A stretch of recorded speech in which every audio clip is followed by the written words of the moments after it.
started in just a few seconds. I'll wait till that thing hits. There we go. All right. All right, everybody. Thanks for coming today. My name's Steve Davis. I've been at Varo for 3 months now. And when I'm not at Varo, I am taking photos out in nature, around the city, wherever I find interesting stuff. I got into photography about 10 years ago. I went to Norway because I was working for Opera Software, the browser maker at the time.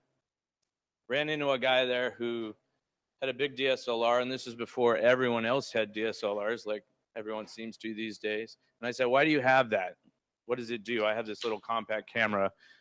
Like, what's the big deal? That's super heavy. And he's like, "This is what it can do. Look at what these different lenses can do."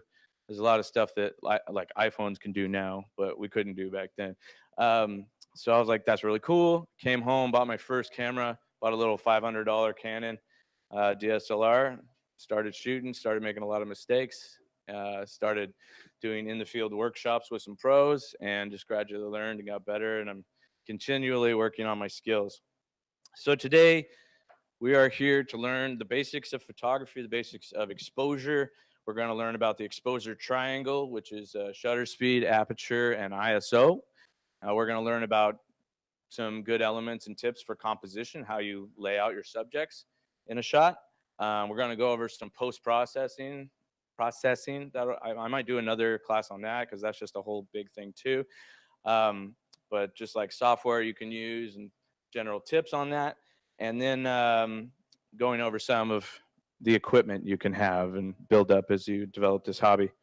Can everyone remotely hear me okay? Yes. Cool. All right. Thank you. So I just want to get a little info about you guys before I get going. How many of here would say you know nothing about photography? Raise your hands. All right. How many here would say you've dabbled in it, you kind of know a little bit? Cool. All right.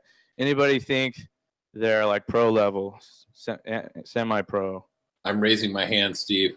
I can barely hear you. I am raising my hand. Oh, okay. Yeah, Stuart is pro level because he was a photojournalist back in the day. All right. I can barely hear you guys. I don't know. Try to get really close to the microphone. Sorry. Or type in the channel. Maybe I can see that. Just Slack me and I'll see it on my phone. Anyways, cool. That's great to hear. What kind of photography are you guys interested in doing? Like, do you want to shoot people, landscapes, flowers, dogs, babies? Anybody, just shout it out. All right. Oh, you've got a beautiful baby, so that makes sense. All right. Cool. That's great to hear. I got into it mostly interested in landscape, and that's what you'll see for most of my shots here. But I also do wildlife, which is much harder because they're unpredictable. And occasionally I'll shoot my friends with the camera, not a gun. And like engagement photography, pets, you know, whatever, just for favors. Not really as a business, but because I prefer just shooting nature because people can be difficult. Babies are very hard when they're newborns because they poop all over the parents. And I almost got into it, and then I was like, nah, I'm good. Anyways, all right, let's get going. So the exposure triangle here.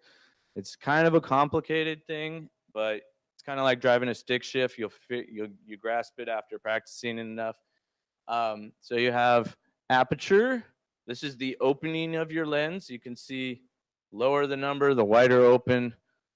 The higher the number, the more closed. It's a little bit of an inverse kind of relationship, you would think, but and I'll explain what all these numbers mean later. Shutter speed, you go from faster to slower. These are not by any means all your shutter speeds. You can use whatever you want, but this is kind of just a good scale. This shows the relationship of brightness to your settings. And then you have ISO, which is basically just your light sensitivity. It's kind of a holdover from your film days. So now I'm going to go in depth on each of those and what they mean and how they affect your shots. So your aperture is the opening of your lens. A really wide open aperture has a very low number, like f1.4 or 1.0 or something like that. Your typical affordable lens is going to start usually around f2.8 to f4. And they'll usually go up to f22, sometimes even f32. But basically, the f it means f stop, and I'll explain what stops mean later. Basically, the wider open your aperture is, the less depth of field you get. Depth of field is like the range of how close to how far things are in focus. So you'll see as you get tighter and tighter down, things are more and more sharp from close to far away. If you want that really blurry, dreamy look that you want for portraits, where you get like the blurry background and everything looks amazing, you're going to shoot kind of in the more wide open end. The only problem is if you go too wide, sometimes you get such a small depth of field, maybe the eyes will be in focus, but the nose will be blurry or the ears will be blurry. So you want to sometimes go a little up to get a deeper depth of field. Go ahead and shout out or raise your hand questions if you guys have any questions during the whole thing. I'm not going to like wait till the end or anything. So any questions on that specifically? Cool. All right.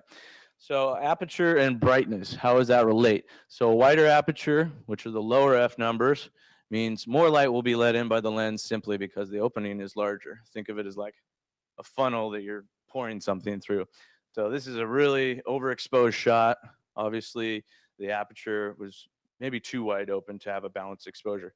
When I say balanced exposure, I mean something that's not too light or too dark, properly exposed, like probably right here, most representative of reality. A narrower aperture, a tighter aperture with higher numbers allows less light to reach the sensor, so you get a much darker image, mostly black. So these are just factors to consider. You have to take all three of these elements of the triangle into context when you're developing a shot or imagining it and putting it together, but this is how each setting affects things. So aperture is pretty much, well, all of them affect brightness, but aperture is going to mostly affect depth of field and focus and sharpness. So aperture and depth of field, this is kind of what I described earlier. Narrow apertures, more blurry background, more tighter apertures, much more everything's in focus. And it depends on what you're shooting. Some things you want everything in focus, like a landscape.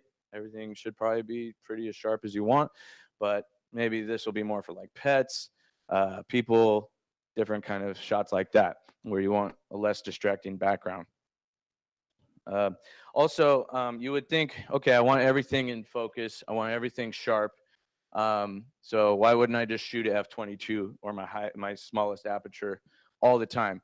Because most lenses are their sharpest around f5.6 to f8, usually about 2 f stops, which I will explain, up from their widest open setting is usually their sharpest. So like when I'm shooting landscape, I initially was like shooting f22 all the time because I'm like, I want everything in focus, but you also lose some sharpness as you go deeper and deeper and smaller. So what I'll usually do if I want to, because focus is probably more important than sharpness, but if you can get both, that's nice. So sometimes I'll go down to f16, f13, kind of in this range, depending on how close my first foreground element is. Like maybe I have a rock right here, and then I have a mountain that's miles away. So that kind of thing. Any questions? Cool. All right, shutter speed. This is your second element of the exposure triangle. This is simply how long your shutter is open, collecting light. So in a traditional DSLR, digital single lens reflex, I think Stuart could probably critique me on that. Basically, that's how long the shutter is open. Think of it as a little doorway. It goes, whoop, stays open as long as you say, and it closes. And that can be as fast as like 1/8,000th of a second, or it can be minutes or longer, depending on what you want to do. Faster shutter speeds result in the lower exposure. You're getting less light in because you're opening it faster. Slower shutter speeds result in the higher exposure. When I say higher exposure, I just mean brighter, lower exposure, darker. So if you leave the door open longer, you're going to get more light photons coming in. It's going to create a brighter image. Shutter speed, the effects of shutter speed, you can have really fast shutter speeds that'll capture motion and freeze it like this, like you guys have seen. Really great for wildlife. You usually want a pretty fast shutter speed, especially for puffins, which are crazy fast, and drops of water and things like that. With slower shutter speeds, you can smooth out water where you won't see any of the ripples. You'll get nice painted lines that you see in all these waterfall pictures that are so beautiful. You can also do it for Milky Way photography, which usually takes at least 20 to 30 seconds to expose in a very dark place. And this is definitely using a tripod, so nothing moves and nothing gets blurred. ISO. Any questions on shutter speed? Cool. All right, ISO. ISO is a little more confusing. It's a holdover from the days of film when we had different speeds of film. We had 100, 200, 400, 800. You guys all remember that, at least the older ones of us. So this is basically the way I try to describe it is it's just a shortcut multiplier kind of setting that you can use when you cannot change your aperture or your shutter speed. So you're like, I know I need this depth of field. I know I need to leave it open so long to create this painted water effect or whatever. What can I change? Because then like maybe your image will be too fast or too bright or too dark. So to make it the right brightness, you're going to have to adjust your ISO. That's the only thing left. Typically, you want to shoot ISO as low as possible because lower ISOs, which are a slower shot, are going to result in less noise. As you go higher and higher in your ISOs and go, faster and faster, you get more and more noise. You can see the difference in this image here. Different cameras will produce noise at earlier ISO levels. The cheaper they are, more expensive cameras will tend to be able to handle higher ISOs better. If you spend $500, you're going to start seeing noise around ISO 400. You spend a few grand, probably more like 1600. So people who are shooting weddings and stuff, they're shooting higher ISOs. They're using more expensive cameras because they're in darker places. So yeah, basically it's just like when you can't do anything else and you need to adjust the exposure, you're going to adjust your ISO. And sometimes that means having a little bit of noise if it means getting the shot. Ideally, you don't have any noise, but sometimes you just have to deal with it. I've been in situations where I've been shooting a landscape and I've got like a bush in front of me and the flowers are going, and I have to like shoot a really fast shot to freeze the flower in place while it's moving. And then maybe I'll take another shot with a longer ISO or a slower ISO and to get less noise in the rest of the image, and then I'll blend them together in Photoshop usually. Okay, any questions on ISO before I go on? Cool. All right. So exposure values and stops, putting all three together. I just wrote this out, copied it over from an article I found. It's easy to understand once you get it, but it's a little hard to explain. So we call a specific combination of aperture, shutter speed, and ISO an exposure value, and often refer to a change that either doubles or halves the amount of light reaching the sensor, or doubles or or halves the sensitivity as a stop. So basically, if you're increasing your aperture, let's go with ISO. That's easiest to understand because it's nice even numbers. If you're going from an ISO of 200 to 400, that's a doubling. That's one stop. If you're going from 200 to 800, that's two doublings. So that's two stops. So you're going 200, 400, 800, powers of two. Think of it that way. Same way with going down stops, you're going halving it each time. So if you went from ISO 400 to 200, that's one stop. If you go from ISO 400 to 100, that is two stops because you're halving it twice. Remember your fractions. Yeah, it's a little weird. So shutter speeds and ISO respond numerically how you would expect. A change from 200 to 400 is an increase of one stop. A change from shutter speed of 1/30th to 1/120th, most cameras will make this 1/125th, is a decrease of two stops. So with this, you're going from a longer shutter speed to a shorter shutter speed. So it's going faster. So you're going down two stops. So you would go from 1/30th faster to 1/60th, even faster to 1/20th. And the camera will usually round it out to 1/125th, so you can go up to 250 and all that.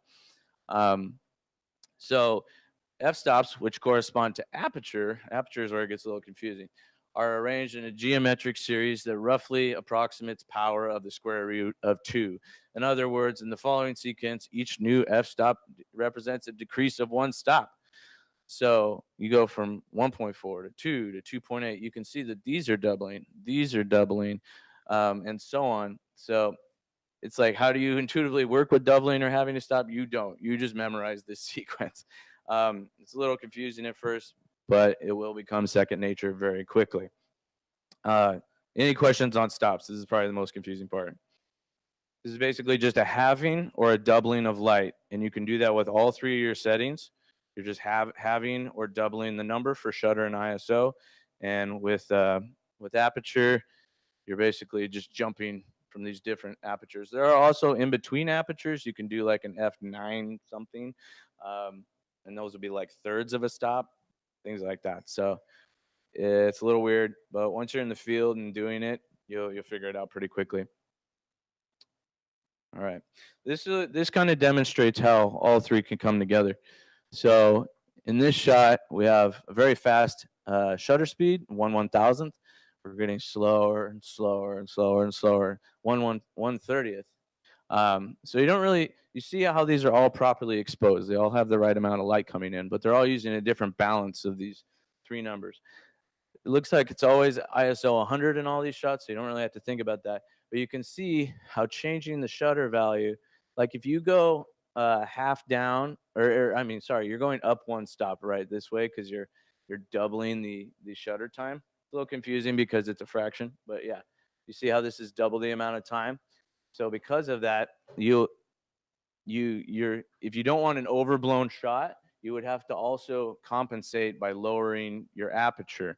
So you're going from wide open 1.4 down one stop to 2. So you're basically, anytime you adjust one setting up a stop, you have to adjust another one down a stop, and vice versa. So you keep this balance to get the right properly exposed image. If I were just to increase the shutter speed and not change the aperture, this would be way too bright. It would be much more blown out, one stop. Conversely, if I went backwards and cut the amount of shutter time in half, this would be too dark. So you're basically creating this balancing act all the time. So like I said, sometimes if you want a certain effect, you cannot change the aperture or the shutter speed.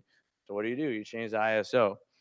And most cameras will start at 100 and go really high. More professional cameras will start around 30 to 50. So you can go really, really long exposure. So yeah, and as you go up, you get more noise. So always want to keep that as low as possible to get the shot you want. Any questions so far? Everyone understanding? Grokking? I hate that term. Anyways, so we're gonna move on to composition now, and these are rules of composition. These are rules because they can be broken, but they're good general guidelines for most shots. But there are always exceptions. This is probably the biggest one, the rule of thirds. A lot of people have heard of this, especially if you're a designer. Every shot, you imagine this grid created of these 4 lines and where they intersect. And so what you usually end up with is, so for some reason, we're just designed or evolved or whatever you want to call it, to appreciate things that are kind of in that third. It just appeals to our human eye. It also fits the golden ratio, the spiral thing. So when you're taking a shot and you're composing your shot, oftentimes you want the main subject to be in one of these thirds or one of these, either following one of these lines or lining up at one of these intersecting points. So you see here the horizon is close to this third line. You get this right along the third. The main interest area is kind of in that third area. If you move anything kind of too close to the edge, it feels a little awkward. If you center something, there will be an exception to this, but centering is not always ideal. It works more with portraits for sure, and when you're using symmetry and things like that. But for this case, this is probably most powerful used this way.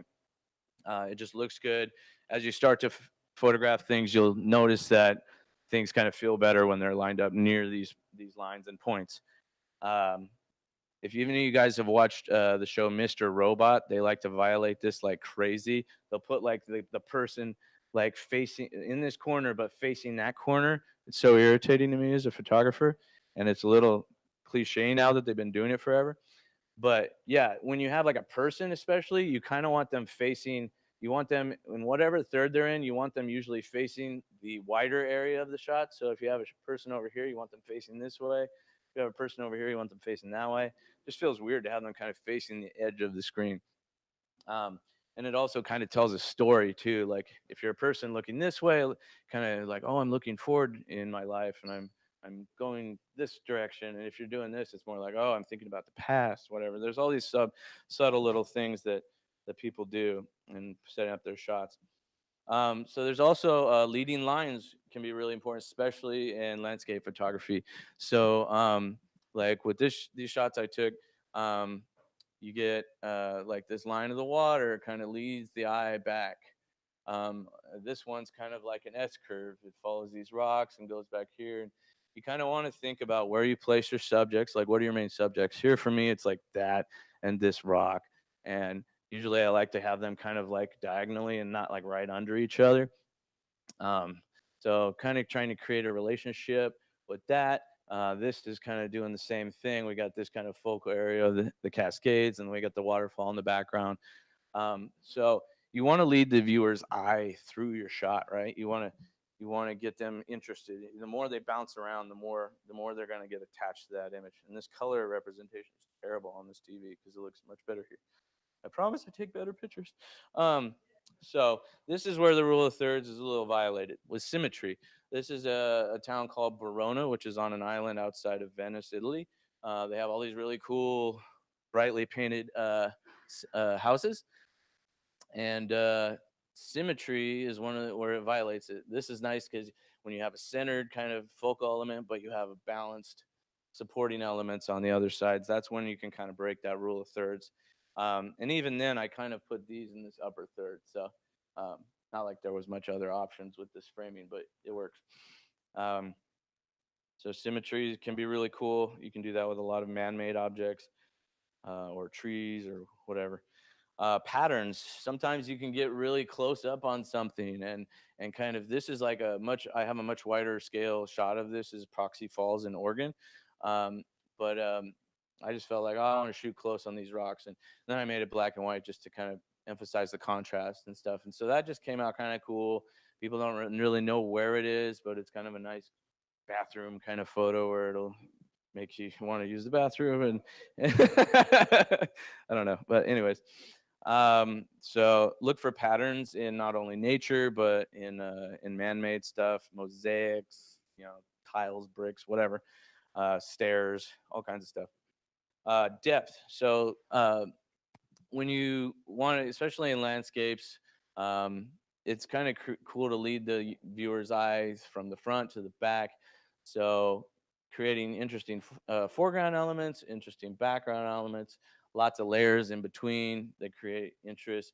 It's like it's not just one sheep here on one field that you don't see anything in the background. It's like all this going on, and there's a little farm over here, and there's this and villages, blah. So that's a cool way to create some cool shots. Framing. This is a point raise. This is a cool little. There's a radio station here that's still kind of being worked on by retirees that volunteer there. But they have this cool cypress tree tunnel that goes to it from the main road to the lighthouse. So you can go visit it and shoot it. But using natural elements or even man-made elements like archways and things to frame your shot can really draw the viewer into down into your shot, as it were. So that can be really useful. Isolating your subject. This is great for, yeah, super cute. This is my friend's dog when it was a puppy, and now it's no longer as cute. But basically, this is like, as I said, shot with a really wide open aperture. I think I shot this at like 2 or 2.8. And I just wanted to you see how the depth of field kind of is right here, and then everything's blurry, and then blurry in front as well. So I focus, like you always focus on the eyes with people or animals or anything that has like a soul or life or whatever. Um, you know, plants that don't have anything that has eyes. Let's just go there. Focus on the eyes. Yeah, so he wanted to do a little photo shoot with his dog. So pretty easy. You go out during the warm time of the day. Oh yeah, I don't have this in my slides, but golden hour. You guys might have heard of that. The first 2 hours of the day after sunrise and the last 2 hours of the day before sunset. Those are your golden hours. These are the best time to shoot portraits, dogs, basically anything outside. Um, and it creates a nice warm light. The light is usually lower, so it's more of an oranger color, and it creates more interesting side shadows. When the light is really high in the day, you're getting really harsh light on everything. You're getting like really dark shadows, really bright light. It's not a great time to shoot. Usually, I use my middle of the day to kind of scout out locations while I'm on vacation, or if it's cloudy, it can work. It's just way too contrasty usually on a bright sunny day. So yeah, not great. That's a good time to shoot. So it's really easy to get shots like this. You just shoot wide open and get their focus right and get a cute puppy, and that's it. Um, Another tip is putting the viewer in the shot. So I was shooting. This is up in Jasper National Park, which is up by Banff. Um, this is the dock out by Pyramid Lake, I think it was called. But I was just on the dock, and then the chairs were not there. They were kind of behind me, and then I moved them there, and I was like, this creates the feeling of like, oh, I could be there. I could be sitting in that chair. It creates that emotional connection to the image. So especially if you want to sell prints or license them for use on the web or whatever, for travel stuff, this is something you can do. Sense of scale. This is really cool. So this is the Nepali coast on Kauai. This is a beautiful, amazing place that you can't really get to on foot other than backpacking much of it. And this you don't know what this is really in real life other than obviously what it is, but it's hard to tell how big it is. But using sense of scale, having something, this little boat down here, having something in the shot as another subject that you know what size it is or you can guess, that can kind of show the grandeur or the small size of something. So that was kind of lucky. I didn't plan that, but I was on a helicopter ride, and that just worked out really nicely. So that can be helpful. Uh, Anything else? Yeah, no, I'm good. Okay, post processing. I don't really have any slides for this, but and I'm just gonna go over it quickly. But basically, what do you do once you've shot your shot? Like, how do you share it? How do you make it look cool? Um, everyone asks me like, "Do you Photoshop this?" And yeah, everybody who does this on a real way does some post processing. Some people go really way too crazy with it. Others, I try to keep it somewhat realistic, but still make it something someone wants on their wall. You don't. Most shots right out of the camera are crap, or they won't look beautiful. Um, and I know people who like composite mountains into their shot and they put animals that weren't actually there in the shot. And that's just, I don't know, that's too far for me. And that's called compositing. But anyways, when you're shooting, as far as files and stuff, if your camera can do it, always shoot in RAW format. Your camera will either shoot JPEG or JPEG and RAW. Most cameras these days that are at least a few $100 will shoot RAW. Your iPhone will not shoot RAW, as far as I know, but I'm sure they will sooner or later.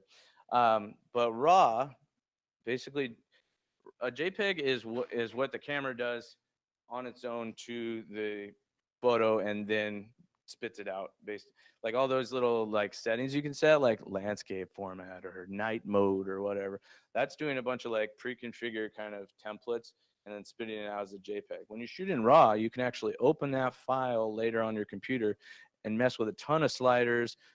You can change the white balance after the fact. You can change hue and colors and saturation and brightness and contrast and all these things that the camera does out of the box on its own. But this just gives you way more control. It also has much bigger bit depth, which makes your file sizes bigger, but it makes you able to make bigger prints, more accurate color representation. Basically, just shoot in RAW. You'll thank me.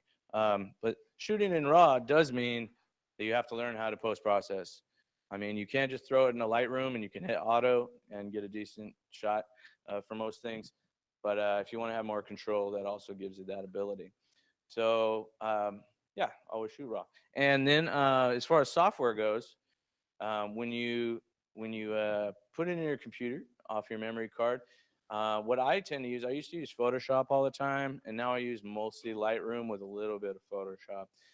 Lightroom is just way easier and faster to work with, especially if you have a lot of photos. Say you're shooting a wedding where you have hundreds of photos and you have to just sort through and only pick 20 of them that you want to give to the customer. Basically, it'll give you control over all those sliders. You can do a bunch of like masks and gradients and things, and it's really powerful. And I have some videos I can share with you guys on how to process. I can also do a class on it later. We'll figure it out. I jump into Photoshop more when I need to work with layers and I need to put different shots together for different reasons. Maybe I only like the foreground of this shot that I took, but then I like the background of this shot. That's not compositing. What I mean is if I shot on a tripod, I had the camera in the same position the whole time, and I just shot one, and then I shot like another one a second later. I want to be able to blend certain elements of different exposures together so I can make the best final result. That'll often be done like what I said earlier when you need to capture the motion of something, but then the ISO is kind of introducing noise, so maybe you want to blend it. Also, there's this feature where you can called focus stacking, which is more of an advanced thing where you can get your focus on different points of depth in the shot and then blend them all together so you get incredible sharpness throughout the whole shot. Stuff like that. So Lightroom, Photoshop, those are your tools. If you guys don't feel comfortable jumping into Photoshop, you can do 90% of it with Lightroom just fine. Any questions on post-processing? I'll probably just do another class. So cool. Equipment. Yeah, I'm rushing through this. That's good. I haven't done this before, so I didn't know how long it would take, and I talk fast. So equipment. This is going to vary depending on what kind of shots you like to take. If you're a wedding photographer, you're going to have flashes on your camera. You're going to have external flashes around the room. Maybe you're going to have soft boxes and reflectors and doing all these things with portraits. I've done a little bit of that. It's not my expertise. I don't enjoy it. But that's something to delve into. You can Google all that. My stuff is more oriented towards wildlife and landscape photography. Tripod, probably the most important thing. We can talk about prices and options of things. No, I'm going to jump back to that. I'm going to start with the camera, the most important part. So I have two cameras. I have what we call a crop sensor camera. These are all Nikon, and then a full frame. So let me go over what that is first. Crops are cheaper. Full frames are more expensive. And that's it. No, that's not it. But with a full frame sensor, you get a very large sensor. You're going to be able to reproduce higher megapixel images. You can crop down without losing as much data, all that. They're typically more expensive, though. Crops will often be faster. They can shoot more frames per second. That's why I have one. I use it for wildlife photography. With a crop body, it's basically taking that same sensor and cropping down on it and creating a smaller sensor. So what it's doing is you can use the same lens on a crop and a full frame for many cameras, but you'll see more of the image on a full frame because on a crop, it crops out kind of the edges of things. So like a 50 millimeter lens on a Canon crop body has a 1.6 crop factor that multiplies that 50. So it's basically like looking through an 80 millimeter lens on a full frame. Is yeah, a little complicated, but basically, you guys, if you're getting into this, you'll probably start out with a crop. That would be my advice. I would say buy things cheap, figure out like what you want to do first, what kind of photography you want to focus on, then buy the more expensive stuff specifically for that type of photography you want to do. So I started out with a little $500 Canon. You can do the same. You can produce great images with an iPhone. But if you want to shoot raw and you want to get into it, get a basic DSLR or mirrorless like Zen has here. You want to show it? Mirrorlesses are a new thing. They don't use an open mirror system in there, so they're smaller. They don't require as much space. With these cameras, the light goes in and bounces around and then hits the sensor. With these, it just goes straight through the lens onto the sensor. I haven't switched to mirrorless yet, just because I have a huge investment in my equipment and don't want to sell everything, and that takes a while. But also because I tend to end up in freezing temperatures sometimes, and these will hold up better in extreme weather and salt water and things like that. Um, so, but if you're starting, I would definitely look into a mirrorless. They're really cool. They're light. They won't kill your shoulders when you're walking around. Um, so that was the cameras. Lenses, next thing. Lenses are going to depend on what you want to shoot too. If you want to shoot a landscape, you want something really wide angle. So I have this is a 16 to 35. The lower the number, the more more wide angle the shot will be. So this is a 16 to 35 millimeter lens. This costs about $1,000. Lenses is where you spend your money. So you can buy a body, and if you want to get more bang for your buck, buy a lens rather than a better body.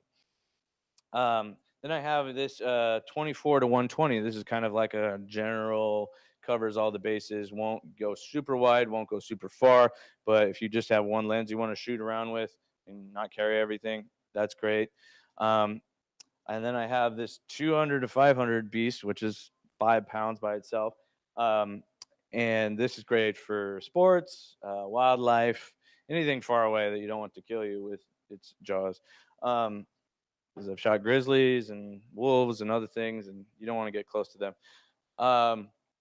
And then this is my ultra wide lens. This is a 14 millimeter on that. This I mainly just use for Milky Way shots, so it doesn't come out that much, but it's also very fast. It's got a f 2.8.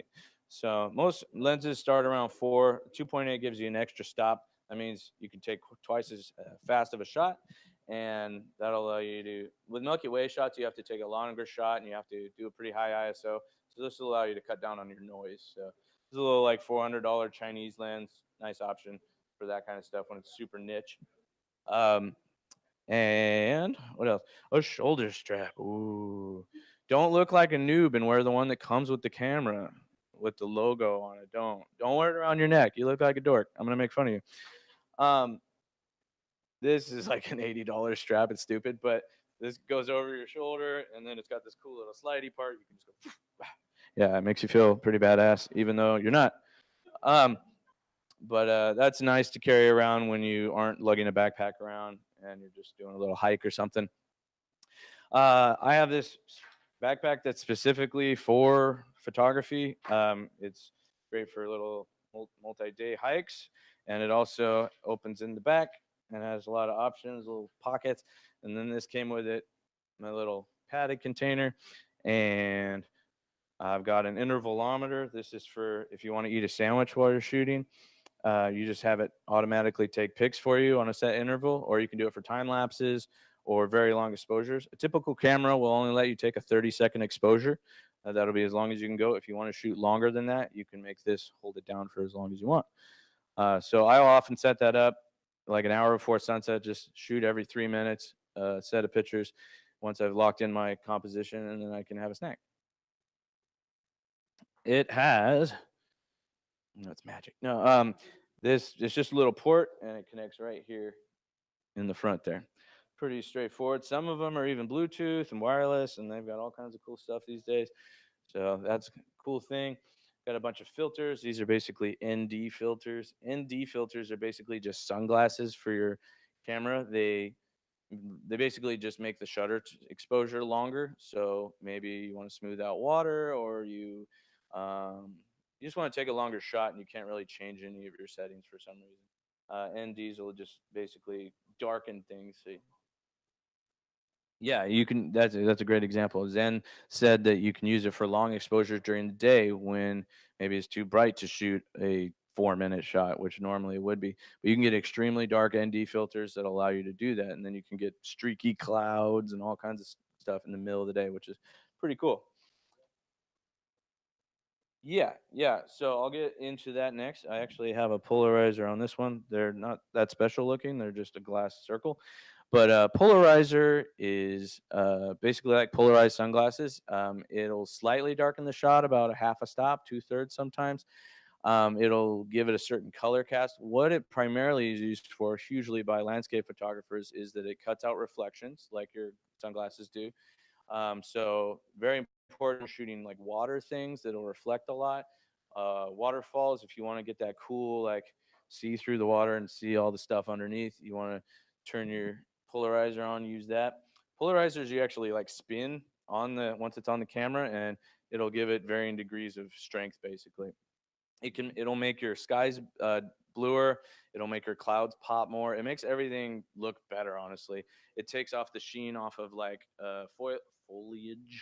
foliage in a waterfall shot. It'll get rid of a lot of reflection off of the leaves and greenery, so everything will just look more vibrant and smooth. So yeah, polarizers are great if you're into landscape photography. So I think that's, well, tripod. Yeah, forgot about you. He's kind of like my buddy. I've had him forever. Um, Tripods are funny. You think, oh, it's just holding your camera in place, um, but they also get the stronger they have to be, the heavier they get. So then you end up spending way too much money and get a carbon fiber one like this. Um, this is my third tripod, and I should have just bought this one from the get go. But this $400 legs, $200 ball head, $600 for a tripod. You're like, that's stupid. But I learned it's not. So there's just different features that allow this one.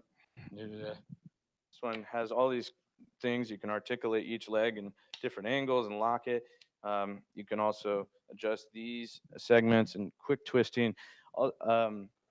Speed is often important when you're like, I'll get late to a sunset spot and I can see it happening. I'm running to the spot to find something. I'm just trying to get my tripod lined up really fast.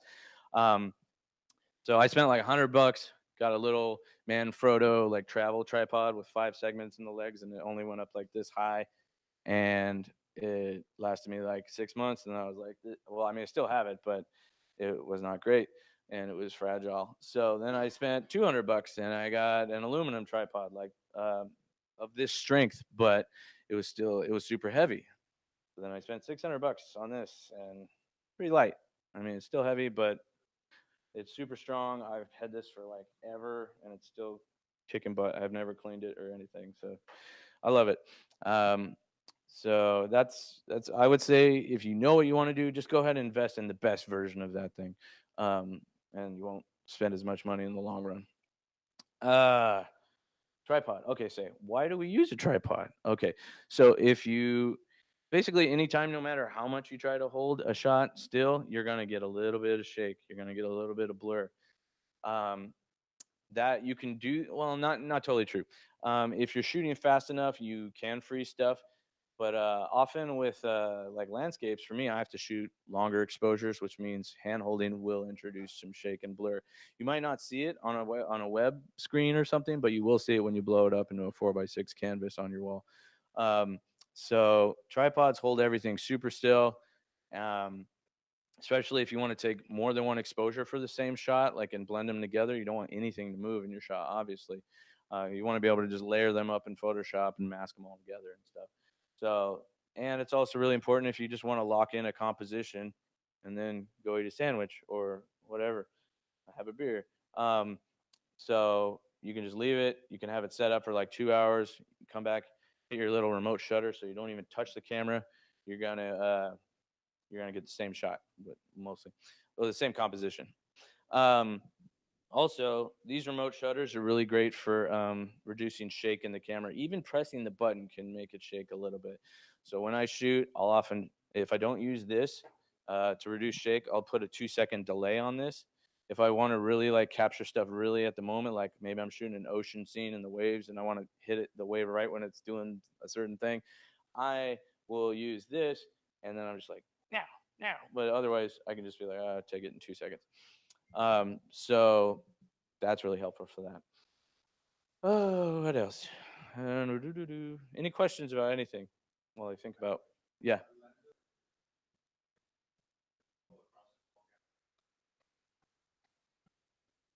Yeah, so Matt asked if lenses have universal mounts that you can use on any camera. No, that's unfortunate, but true. So even the same brand will have multiple mounts. Like the new Nikon mirrorless has a Z mount system that they use, and these are all F mount or something. I can't remember.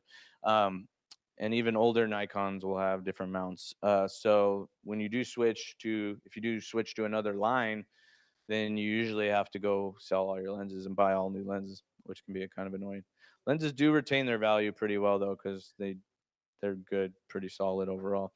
Um, I used to shoot Nikon, now I shoot, or sorry, I used to shoot Canon, now I shoot Nikon for various reasons. But yeah, you can talk to me about brands later. Sony's great if you go mirrorless for sure.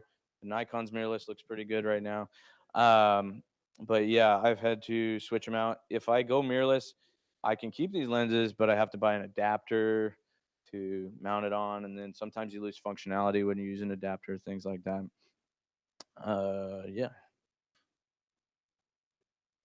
Okay, we'll talk about that since we got time. How do we choose a brand? I'm gonna tell you they're all great. Very political here. Canon is great, Nikon's great, Sony's great, and then you have the other ones like Fuji and Hasselblad, which is ridiculously expensive, and things like that. Um, but okay, so I got Nikon because I had a bunch of friends and my teachers that use Nikon, and I was like, oh, I can borrow their lenses. It's kind of a selfish reason, but hey, if you want to borrow my stuff, get Nikon, and I will lend it out, and you can use it. If you break it, you have to pay me though. So basically, I had Canon. I still got great shots, but I noticed that like 2/3 of the people that I followed on Instagram or whatever, they were using Nikon. And so I messaged one of the guys that I was more in touch with, and I was like, "Why do you use Nikon?" And he's like, "Well, when I shoot something and it's dark and I want to like brighten it up in post production, I get less noise coming out of that darkness when I use my Nikon." And I was like, "Oh, really? Cool." So I borrowed my friend's Nikon, tried it, totally true. And I was like, and I do a lot of stuff with like low lights, so it was really important that I have less noise. So just over that, I switched to Nikon, sold all my gear, um, and then so now I'm a Nikon guy, and I'm very impressed with Sony. I would not poo-poo them at all. If you want a mirrorless, get a Sony or the new Nikon Z6 or Z7. Um, all great. I would, I don't know. I guess I don't have any really good reasons to choose Canon. They're a well-known name that you'll get good stuff. But I personally am going to stick with either Nikon or Sony for the foreseeable future. Depends on what they come out with. It's always changing. Leica is a very good brand. I don't know a ton about them. I know they're usually expensive. So for that reason, I just tend to avoid them. They tend to come out with stuff a little less often too, um, but I'm sure they're great. Like Euro Trip, that movie said Leica was really good. If you guys ever saw that, hilarious. Um, yeah, so that's why I'm choosing Nikon, but I might go Sony or I might just stick with a Nikon mirrorless in the future. Yeah,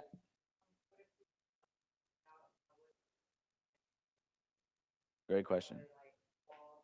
Hmm. Yeah. So Emily asked about printing. If you want to make prints, and I'm sure having a baby, you want to take all these pictures and put them up, and that's great. I have a ton of giant landscapes that I've taken all over my house, just so people can compliment me when they come over. No, but anyways, I so yeah, there is some places I would recommend for different types of medium. If you want to shoot just plain or if you want to print out just plain photo paper shots, there's a place called Bay Photo in Santa Cruz. A lot of professionals shoot there. They have a software you download, and then you kind of use that software to make your order. And I've been very happy with their shots, and they will ship for free if it's under 11 by 14. So that's really cool. Bay Photo, BAY. So if you want to shoot, they ship pretty quickly too, which is nice. If you want to do canvases, I tend to go with canvasondemand.com. They're kind of pricey, but they do good stuff. There's other options out there too, and I haven't tried them, but I'm sure they're all pretty comparable as long as just read the reviews. Lately, I've been doing more metal and acrylic shots, which are crazy expensive to get done, and people don't really order them, but because they're expensive. But I wanted them personally in my place, so I got my girlfriend a metal panorama of that one that I have on the back. That came out really cool. Acrylic is amazing. It's the best kind of production you can have. Super expensive. I got a 2 by 6 foot shot of this San Francisco photo I had earlier. Where is that? There. I got a 2 by 6 of this up above my couch just like a week ago, and it looks way better than this. Um, and that was like, even with 20% off, it was $580. So a little expensive, but lasts forever, hopefully. Um, and I get my metal and acrylic stuff from a place called Art Beat Studios in the LA area, and they've been great so far. There's also Nevada printers that I've heard a lot of good stuff about. So yeah. Anything else?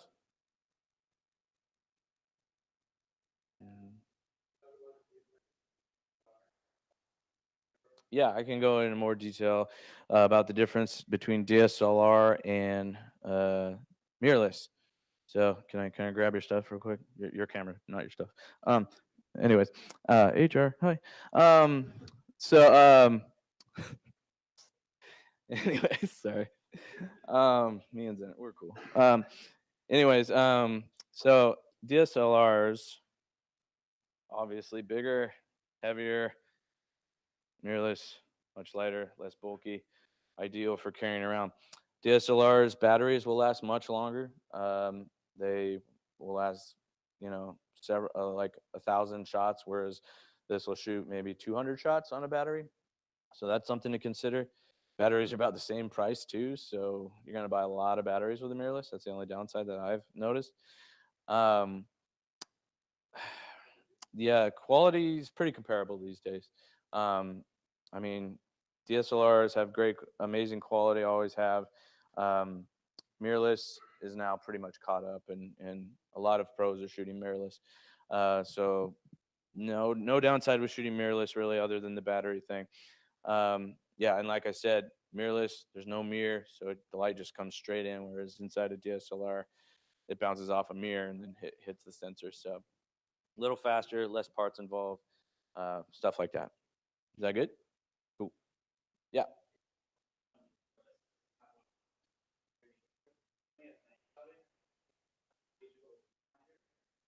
Mm.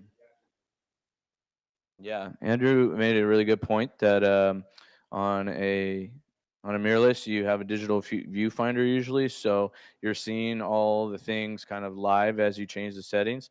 You can do that on a DSLR too. They have a live view mode. It's not the same as like exactly, but comparable. But it's nice having that right out of the box. It will consume more battery though because your screen's always on. Um, and that's why it'll shoot less shots usually. But nice feature, really nice feature. Anything else? Happy to answer more. If you guys think of something later, you can always Slack me or come hit me at my desk or whatever you want. Um, my Instagram is Stephen Davis Photo if you care to follow me. And that's my Facebook for my photography as well. Any last questions? I'm going to cut it off. All right. I really appreciate you guys coming. Thank you. And feel free to share your own stuff. Teach people what you know. Let's get it going. Thanks.